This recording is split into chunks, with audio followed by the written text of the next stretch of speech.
Olá pessoal, tudo bem? Muito boa noite, Feliz Natal, que bom estarmos aqui com vocês.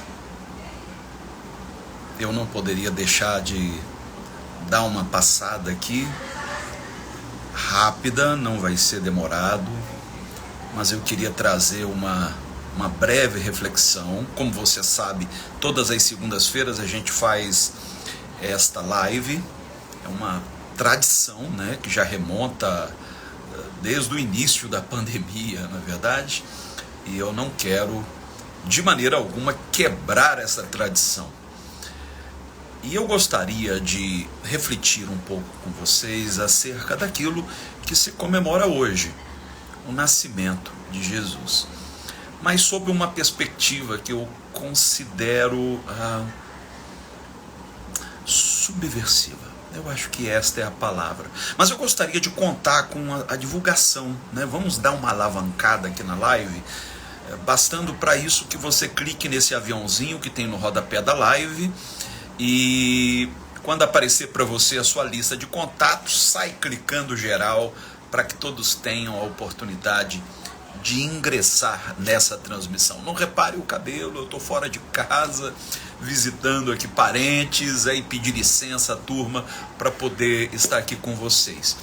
Gente, eu postei algo, aliás, na verdade foi um post de collab, né?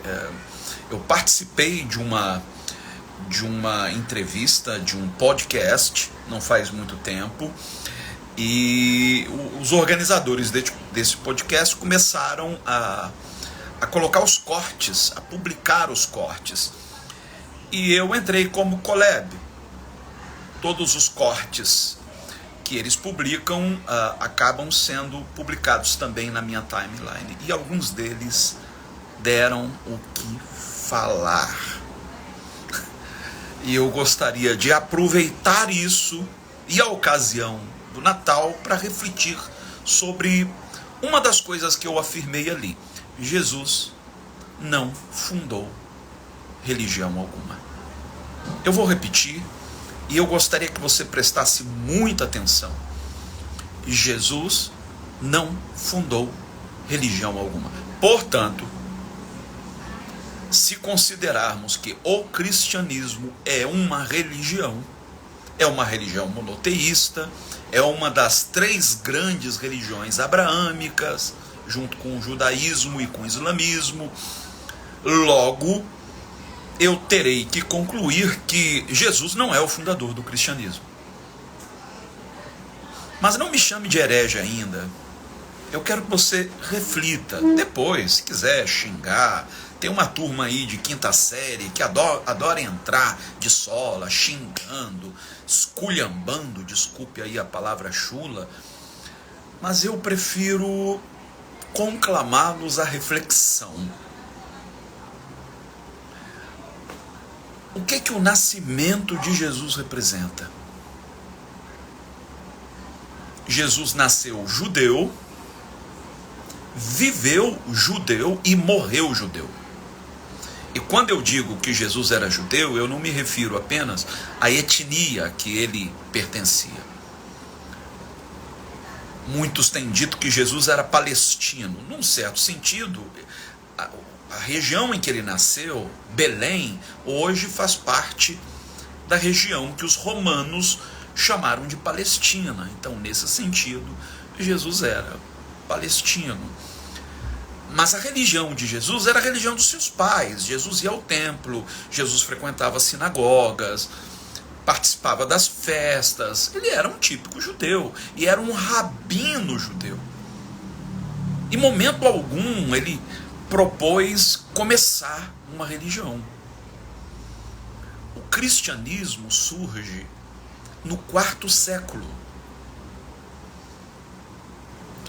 com um imperador romano chamado Constantino, que viu que todos os esforços para deter o avanço dos cristãos, eu não digo do cristianismo, dos cristãos, esses esforços eram nulos. Então, se você não pode com eles, junte-se a eles. Aí ele conta que teve uma visão, viu um escudo com uma cruz estampada, e ouviu uma voz do céu que dizia: por este sinal vencerás. E a partir daí, o cristianismo surge como religião organizada. Ele convoca o Concílio de Nicéia, que estabeleceu muitos dos dogmas que hoje, como cristãos, nós abraçamos. Ok. Se Jesus não veio começar uma religião, o que Jesus veio fazer afinal? E é aqui que eu quero que você redobre sua atenção.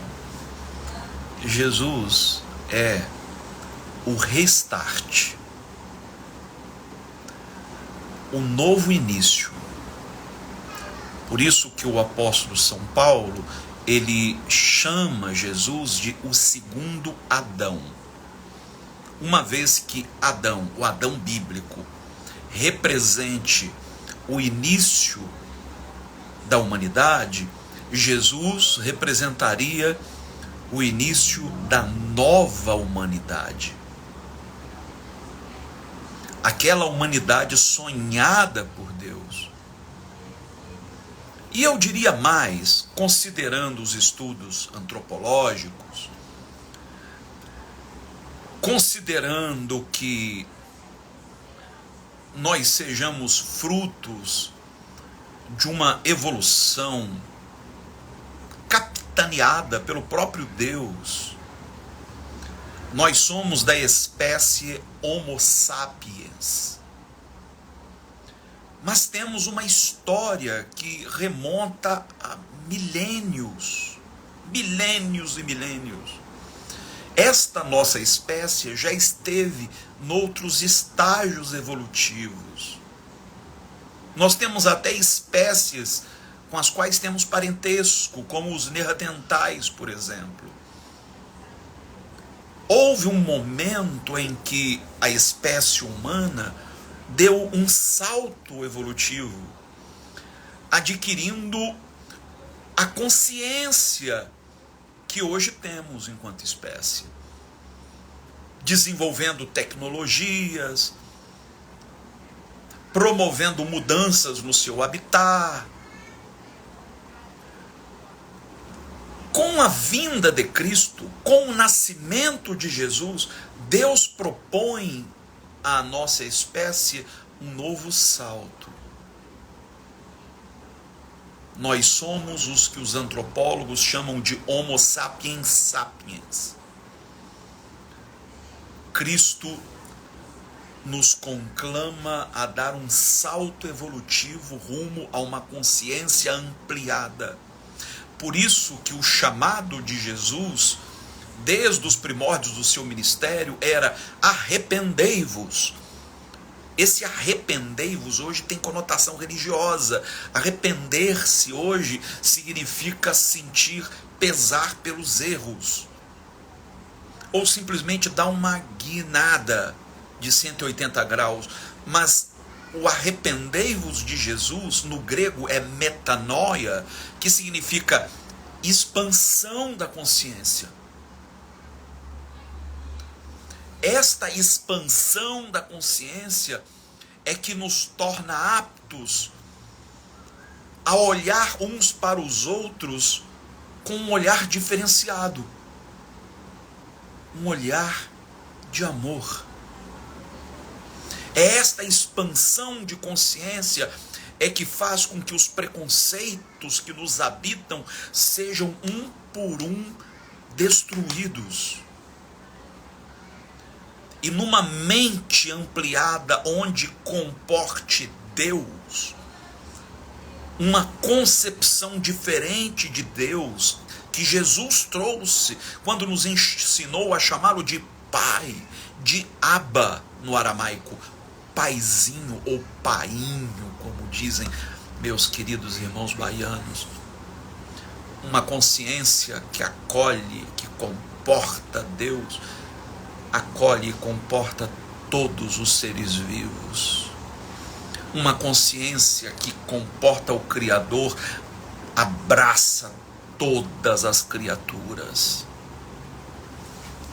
Então, naquela manjedoura, estava lá o filho de Maria, gerado pelo Espírito Santo, concebido pelo Espírito Santo, representando o restart da humanidade. E todo aquele que acolhe a mensagem pregada por Jesus e experimenta este novo nascimento. Olha que interessante. Não é apenas fruto de um processo de seleção natural, um processo evolutivo, é fruto de uma tomada de consciência. Quando eu abraço a mensagem de Jesus, eu nasço de novo, mas agora pertencente à espécie Homo Christos, que é o Homo sapiens experimentando ou galgando um novo estágio na sua jornada. Este é o Evangelho. Algumas nomenclaturas usadas por Jesus e pelos seus seguidores, pelos seus discípulos, aos poucos foram adquirindo uma conotação religiosa. Por isso que para uns é inconcebível a ideia de que Jesus não fundou religião alguma, porque eles dizem, peraí, e o que Jesus quis dizer com tu és Pedro e sobre esta pedra edificarei a minha igreja? Porque na nossa cabecinha, igreja, religião são a mesma coisa. Só que igreja, no grego, eclesia, ou como geralmente se ensina nos seminários brasileiros, eclésia, né? Eu aprendi com um grego que o correto é eclesia, mas não faz diferença. Eclesia significa simplesmente os voltados para fora. Não era uma congregação religiosa. Eu vou dar um exemplo. Em momento algum eu disse que a religião não é importante. A religião tem um papel. O cristianismo tem um papel importante dentro do processo civilizacional. E as demais religiões, cada qual tem o seu papel. O budismo tem o seu papel nesse processo. O hinduísmo tem o seu papel. Toda religião tem o seu papel. Mas vamos imaginar, quando uma criança é concebida, ela é protegida no ventre da mãe pela placenta. Essa placenta visa proteger aquela criança contra as ameaças externas que podem eventualmente invadir o organismo da mãe. Ela está ali mergulhada ou mergulhada no líquido amniótico, se alimentando pelo cordão umbilical. Num dado momento, quando está próximo de ser parida, de vir ao mundo, a criança muda de posição. Ela entra numa posição de mergulho, a cabeça na direção da passagem por onde ela será tirada.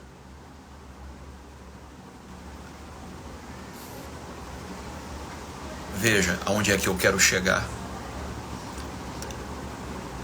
A igreja de Jesus, ela começou a ser formada muito antes, mesmo antes de Jesus vir ao mundo. Mas quando Jesus vem, ele anuncia essa guinada para que a criança esteja pronta a se voltar para fora. Igreja quer dizer isso, eclesia, voltado ou na posição voltada para fora. Não é voltada para dentro. Em que a igreja, enquanto instituição religiosa, se tornou? Numa instituição voltada para si, para a manutenção dos seus projetos, para manutenção ou para lubrificação das suas engrenagens. É isso que se tornou a igreja enquanto instituição. Só que a igreja enquanto instituição é a placenta, não é a criança. A criança, a verdadeira igreja, é a nova humanidade. São aqueles que aderiram à proposta de amorosidade de Jesus. Quando finalmente a criança nasce, a placenta é expelida.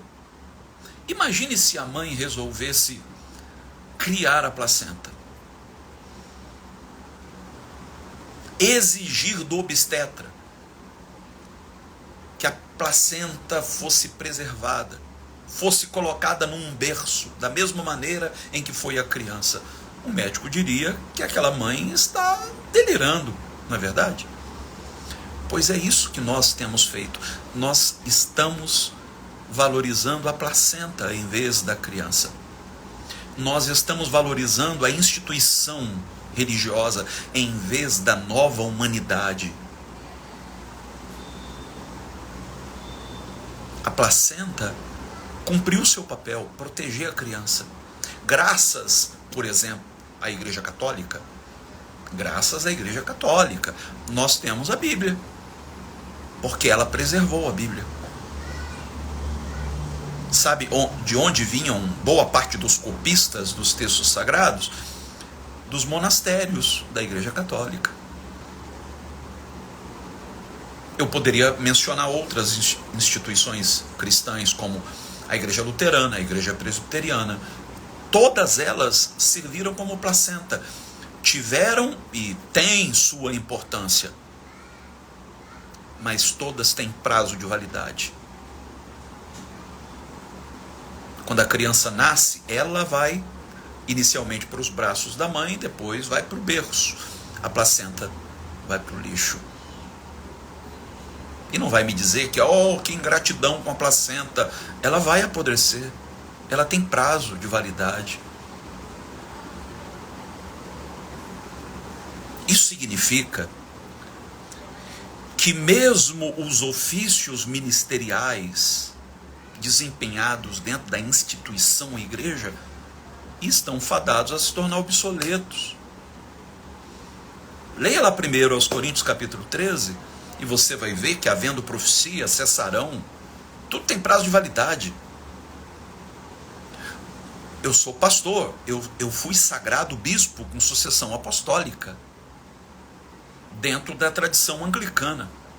Eu pouco falo disso aqui e nem não tenho interesse em propagar isso, apenas estou usando como exemplo.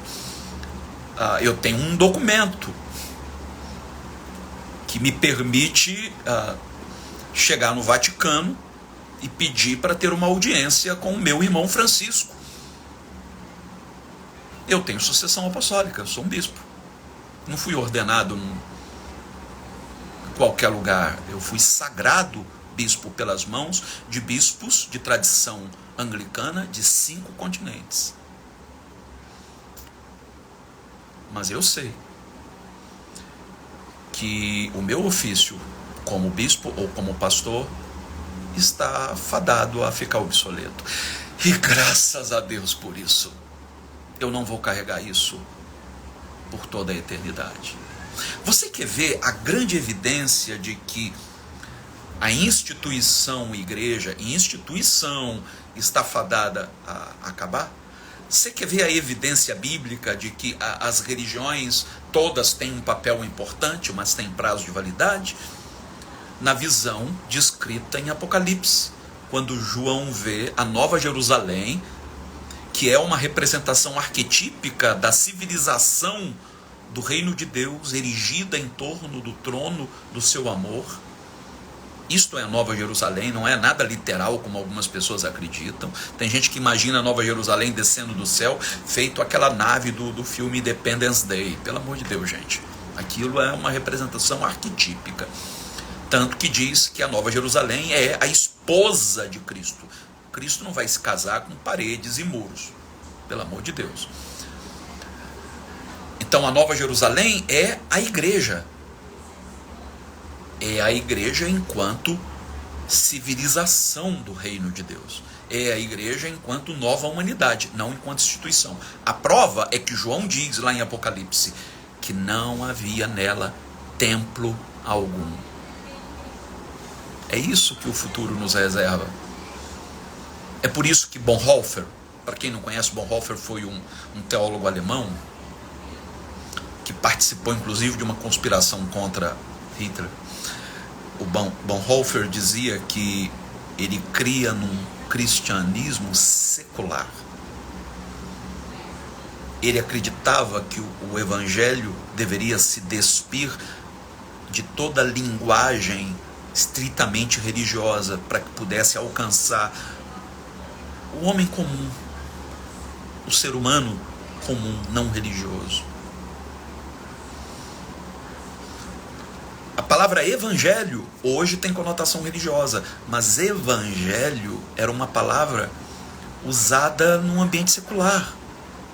Quando, por exemplo, uma cidade recebia a visita do imperador romano, vinha um enviado especial, chamado arauto, para anunciar à cidade o evangelho, isto é, a notícia, a boa nova de que o imperador vinha visitá-la. Evangelho é isto, é boa nova, boa notícia. Hoje tem conotação religiosa. Igreja, como eu já disse, quer dizer os voltados para fora. Hoje tem conotação religiosa.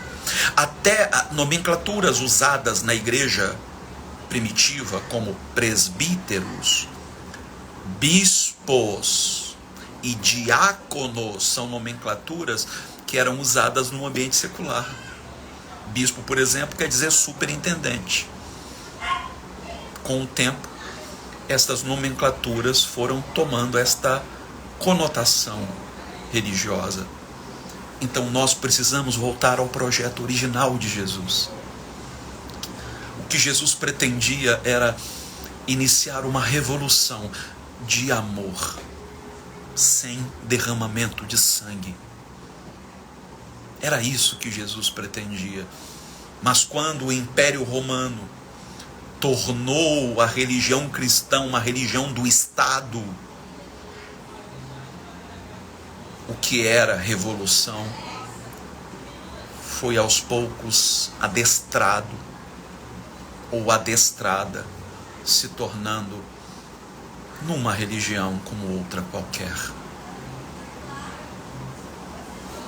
Há cristãos seguidores de Jesus dentro do cristianismo institucional. Eu vejo o Papa Francisco como um seguidor de Jesus, que está peitando toda a instituição em favor de minorias. Eu olho para Mahatma Gandhi, que era um hinduísta, e vejo nele um seguidor de Jesus. Eu olho para Martin Luther King, que era um pastor batista, eu vejo nele um seguidor de Jesus. Eu olho para Madre Teresa de Calcutá, que abriu mão de uma vida aconchegante, vinda de uma família rica, para cuidar das castas mais empobrecidas da Índia, porque ela era uma seguidora de Jesus. Há seguidores de Jesus em todas as tradições religiosas. Só não permita que a sua religiosidade alimente em você a presunção de ser melhor do que os demais, porque definitivamente você não é, eu não sou. Nós somos salvos pela mesma disposição graciosa e amorosa do Deus todo amoroso. Parece que nós nos distanciamos tanto, não é verdade, do que era a proposta original. O Evangelho passou por uma deturpação tão grande, visando justificar projetos de poder visando a manutenção do status quo. Aí quando alguém resolve erguer a voz e falar em nome da boa nova, da maior notícia de todos os tempos, de que Deus se humanizou, de que Deus se fragilizou, de que Deus assumiu a nossa condição humana, aí a gente é obrigado a ouvir de irmãos a acusação de sermos hereges, falsos profetas, porque eles prefeririam que nós estivéssemos aqui destilando ódio, pregando o inferno para homossexuais, porque o Jesus concebido na mente de alguns é completamente distinto daquele nascido na manjedoura e que só fez acolher e que só fez amar. Eu termino pedindo a você a gentileza de marcar alguém. Alguém precisa ouvir o que você acaba de ouvir. E se você ouviu na metade ou no final, assim que estiver publicado no meu Instagram, por favor, assista a reflexão inteira. Por favor. O Agnus diz: eu sou judeu, se não crer no Natal em Jesus, mas amo o próximo como fico. Então eu vou lhe responder, meu amigo, meu irmão. Quando você abraça uma religião, você subscreve todos os dogmas dessa religião. E é interessante porque a maioria absoluta dos cristãos não tem dificuldade em subscrever esses dogmas. E aqui, quando eu chamo dogma, eu não estou dizendo com isso que não tenha validade. Eu, por exemplo, como cristão, eu creio no nascimento virginal de Jesus. Isso para mim é ponto pacífico. Eu creio na ressurreição de Jesus. Isso para mim é ponto pacífico. E eu creio que ele virá. E que ele está reinando à destra de Deus Todo-Poderoso. Mas eu entendo que tudo isso são dogmas da minha fé. Mas o que torna alguém cristão não é simplesmente crer ou subscrever todos os dogmas que a minha religião apregoa. O que torna alguém cristão é seguir os ensinamentos de Jesus. E eu conheço gente que tem dificuldade em crer em algumas narrativas bíblicas. Alguns, como eu, encontram nessas narrativas arquétipos, mitos, o que não tira o valor da narrativa. Alguns, como eu, abraça boa parte dos dogmas cristãos, mas olha com certo, como eu chamaria,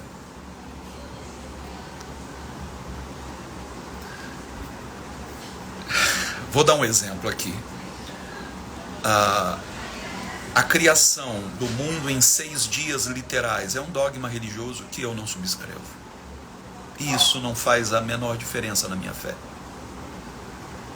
E não me torna menos cristão. Eu creio nos postulados científicos. Eu creio na evolução das espécies. Isso não me torna menos cristão. Entende o que eu estou falando? Então, há dogmas que eu abraço sem qualquer tipo de ressalva e creio até que por obra do Espírito Santo no meu coração, e há outros que eu digo, bem, há uma narrativa mítica aí. Agora, pode ser que outros vejam narrativa mítica naquilo que eu considero verdade absoluta e ainda assim seguem os passos de Jesus. A ética preconizada por ele, amando os inimigos, perdoando, acolhendo os excluídos, repartindo o seu pão. Isso é ser cristão, na acepção da palavra. Então não adianta eu simplesmente crer, eu creio que Jesus nasceu de uma virgem. Isso não te torna um ser humano melhor, caramba, do que aquele que não crê. Eu creio que ele andou sobre as águas. Eu também creio, mas isso não me torna superior a quem quer que seja. Pode ser que você tenha dificuldade de crer, pode ser que você veja ali uma narrativa mítica que, sabe, traz no seu bojo algum significado mais profundo. Ok, beleza. Ainda assim, você pega ali o Sermão da Montanha e diz: é nisso que eu creio. É nisso aqui. É não julgar para não ser julgado. É nisso aqui que eu creio. Em oferecer a outra face, em andar a segunda milha. É nisso que eu creio. Você é meu irmão. Você, sem perceber, abraçou o projeto do reino de Deus, de uma sociedade mais justa, igualitária, solidária. É o amor que nos une, gente, e não os dogmas que muitas vezes acabam nos dividindo. Muçulmanos, por exemplo, creem em Jesus. Creem. Para eles, Jesus foi um dos maiores profetas. Eles creem, inclusive, que Jesus subiu ao céu e vai voltar. Eles creem no nascimento virginal. Mas eles têm dificuldade em crer que Jesus morreu na cruz. Eu não vou julgá-los por causa disso. Eu creio que Jesus morreu e ressuscitou ao terceiro dia. Eu creio de toda a minha alma.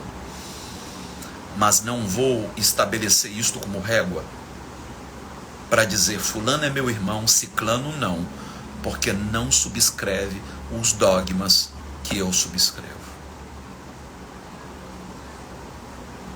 Eu termino desejando a todas, todos e todes um Feliz Natal. E que 2024 seja um ano repleto de surpresas e de oportunidades para fazer o bem, para estender as mãos, para acolher não só quem pense como nós, mas sobretudo quem tem divergências. Você é meu irmão. Não importa exatamente em como você crer ou como você crê. Como diz o apóstolo Paulo, que tenhamos o mesmo sentimento que houve em Cristo. Eu canso de ver pregadores hoje dizendo: sentimento não importa, não sei de onde eles tiraram isso.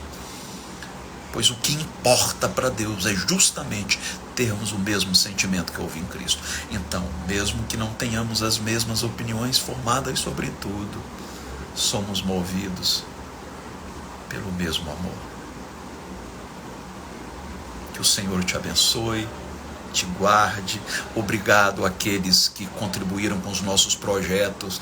Gente, que lindeza, graças a Deus. O desafio foi tão grande, mas conseguimos, gente.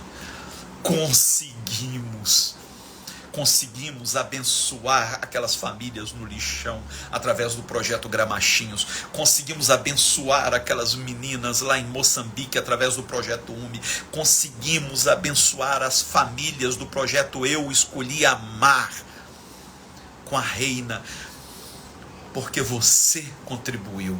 Obrigado. Eu sei que você não fez pensando em recompensa, mas o meu desejo é que o Senhor te recompense.